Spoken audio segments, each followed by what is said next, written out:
So on to question number 6. So we have a car which has a mass of 1250 kg. This is for both parts 1 and part 2. So part 1 says that we have a car which is moving along a straight level road at a constant speed of 36 meters per second and is subject to a constant resistance of magnitude 850 newtons. We need to find in kilowatts the rate at which the engine of the car is working. So first let's see what the question is asking of us. So the rate at which the engine of the car is working is just another way to say the power of the engine. And we need to find out the power. And other thing that they've given us is the mass, which is 1250. And other than that, we're shown that it is moving at a constant speed of 36 meters per second. So the speed or the velocity is 36.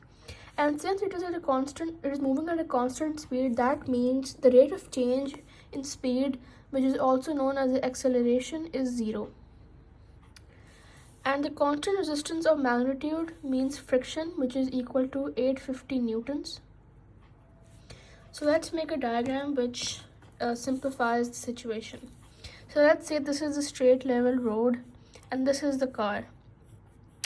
So since it is in equilibrium vertically, that means that there is a downward force of the weight, which is the mass multiplied by the force of gravity.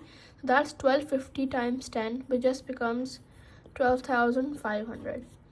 And that which is also equal to the normal reaction since it is equal to the weight vertically.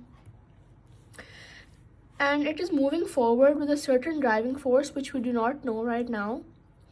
And other than that, we're given the friction, which is 850. And since friction always moves against the movement of the object, that means we have a leftward force of friction in this scenario, which is equal to 850. Now, it is given to us that we have to find out the power. Now, the formula, what do we need to find out the power? The formula for power is always driving force. This is instantaneous power, by the way. So this will be power is equal to driving force multiplied by the velocity of the car. So for this power, we have the velocity, which is equal to 36, but we need to find out the driving force. Now, in order to find the driving force, since we have the mass as well as the acceleration, we can use the forces formula, which is the forward force, also known as the driving force, minus the resistive force is equal to the mass multiplied by the acceleration. So in this case, we don't know the forward force or the driving force. So that means the driving force minus the resistive force, which is 850, is equal to the mass multiplied by the acceleration. And since we deducted that the acceleration is 0, that means that the driving force must be equal to the resistive force. Since this becomes 0 and we take 850 to the other side, that means the driving force is equals to 850. Now that we have both the velocity and the driving force, that means that the power is equal to 850 multiplied by the velocity, which is 36, and that is equals to 30,600. This is in watts, and since the question is asking us to find out in kilowatts, we will just divide this answer by 1,000.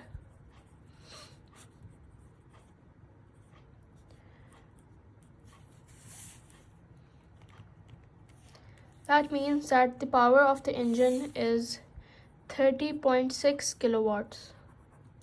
And with that, we're done with part 1. Part number 2 of question number 6, it says that the car travels at a constant speed up a hill and is subject to the same resistance as in part 1. The hill is inclined at an angle of theta to the horizontal, where sine theta is equals to 0.1, and the engine is working at 63 kilowatts. Find the speed of the car. So we have to find out the speed, also known as velocity, of the car. And other than that, we are given that the car has the same resistance as in part 1, which means that the friction is also equal to 850 newtons again. Other than that, we are told that sine theta is equals to 0.1. So what I usually do is, when you're given a value of a certain angle, so that means, for example, this is theta, and they're saying that sine theta is equal to 0.1. 0.1 is also written as 1/10, and sine is always, that means this is 1, which is the perpendicular, and this is the hypotenuse. And we use Pythagoras to find out this value, but we will wait to do that if we need to find out another angle, another ratio such as cos theta or tan theta. So now let's make the diagram.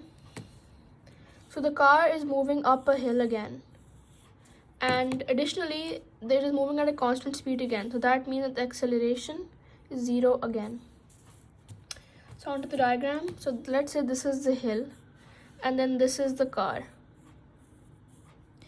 So again, this is the normal reaction since it is in equilibrium vertically. Since the car is moving up a hill, the weight will have two components: an upward component, a downward component, and a leftward component. This. So since this angle is theta, since the hill is inclined at an angle of theta, that means this angle over here is also theta.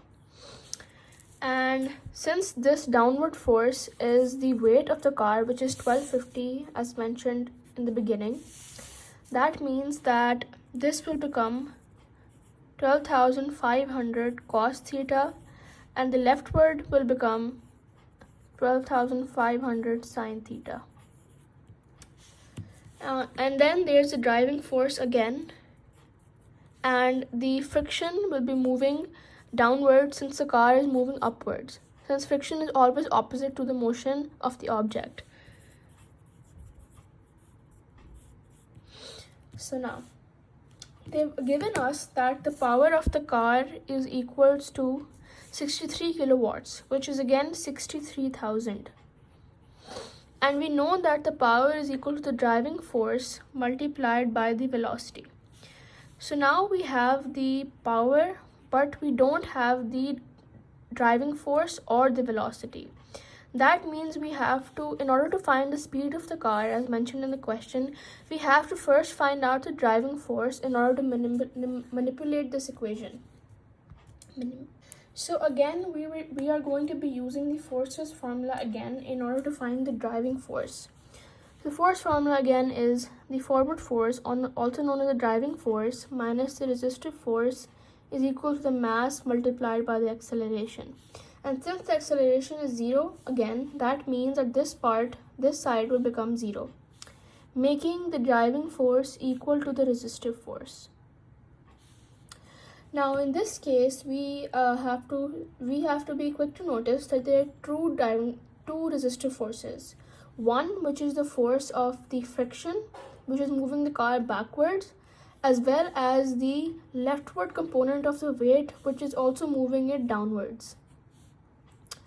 So that means the driving force is moving it upwards, but these two forces are holding it back. So that means the driving force, since it is in equilibrium and acceleration is 0, that means that the driving force is equal to 850 plus the downward component of the weight, which is 12,500 sin theta. And since we already have the value of sin theta, which is 0.1, we can just substitute that value over here. That means the driving force is 850 plus 12,500 times 0.1. So let's do that, which is 850 plus 12,500 times 0.1. Which means the driving force is equal to 2100.